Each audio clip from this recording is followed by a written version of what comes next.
Why do the Eastern Orthodox object to Augustine's theology and its Western heirs with so much venom? That's sent in from Austin.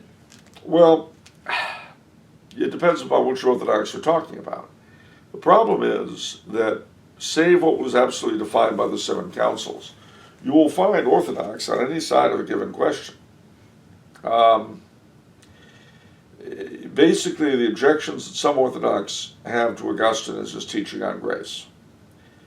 And yet others will venerate Augustine as a saint. You know, it gets very, very difficult. And then, of course, one or the other side, if you compare the two, you'll get, well, they're not really Orthodox.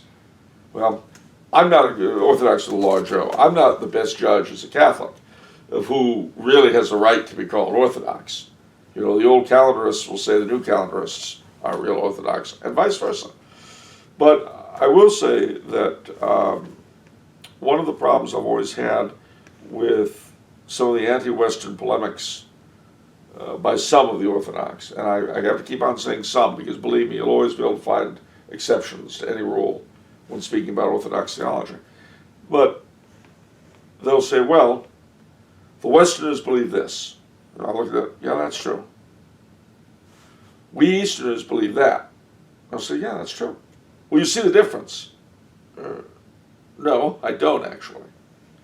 Now this probably reflects more my own ignorance and stupidity than any nitpicking or fault finding on the basis of the polemicists I'm speaking of.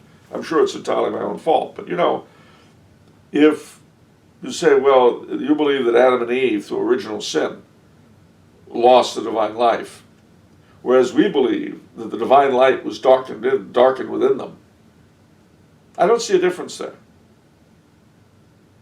I see a difference in expression. And believe me, there'll be all sorts of theologians who can come up with all sorts of reasons why it's different. But thank God, I meant to say I'm not a theologian. And so I'm afraid I don't see it. But again, it's probably my being dim.